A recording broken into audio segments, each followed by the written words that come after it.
Sorry, మీ remuneration తగ్గించుకొని scale down అయ్యి ఈ సినిమా చేశారా, లేకపోతే భరద్వాజ్ గారి కోసం ఈ సినిమా చేశారా, లేదు ఈ సినిమా చేయడంలో మెయిన్ ఇంట్రెస్ట్ ఏంటి? ఎవరు ఎవరి కోసం ఏం చేయరండి, నా కోసం నేను చేసుకున్నాను.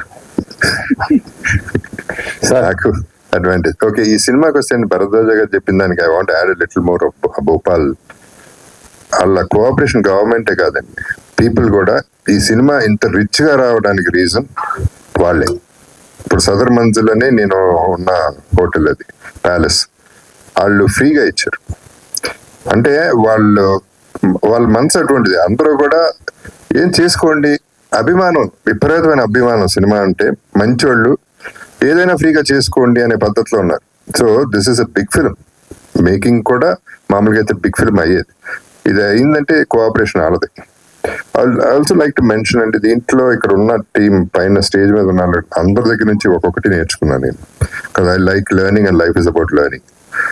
అక్కడ ఇప్పుడు కార్తిక్ అటు నుంచి స్టార్ట్ చేస్తే, కార్తిక్ తన ఇన్స్పిరేషన్, ఆ సాంగ్ ఎప్పుడైతే ఇచ్చాడో తన మీద ఇంప్రెషన్ కలగటం, సినిమా మీద కాన్ఫిడెన్స్ రావటం కార్తిక్ దగ్గర చూశాను. భరద్వాజ గారు ఎప్పటి నుంచో తెలుసు, అందరికీ తెలుసు. ఆయన పెద్ద ఇండస్ట్రీకి పెద్ద, న్యాయంగా మాట్లాడతారు, మంచి విషయాలు మాట్లాడతారు, క్లియర్ గా మాట్లాడతారు, ముక్కుసూటిగా మాట్లాడతారు. ప్లస్ ఆయన energy to work, hard work చేయడానికి అండ్ స్మూత్ గా హ్యాండిల్ చేస్తారు. లోపల ఎన్ని పడతారో నాకు తెలియదు, కానీ బయటికి మాత్రం చాలా స్మూత్ గా కూల్ గా ఉంటారు. చేసేయని చేస్తారు. అది కూడా నేర్చుకున్నాను.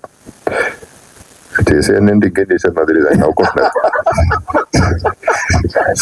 బాబు గారు మీరు అంటే ఫినిష్. హృతిక చిన్నపిల్లే, బట్ ఆశ్చర్యం ఏంటంటే అందరూ ఫీల్ అయ్యింది షార్ట్ ముందు ఏం కనపడదు అసలు. ఆ పిల్ల ఏం చేస్తుంది అనేది తెలియదు. ఆ క్షణం నుంచి వేరే రకంగా మారిపోవటం అనేది, ఆ హోంవర్క్ ఎప్పుడు చేస్తుందో, ఇందాక మా చోటకి నాకు అదే డిస్కషన్ జరిగింది. హోంవర్క్ చేయకుండా షీ అంటే న్యాచురల్ యాక్ట్రెస్ అవుతుంది.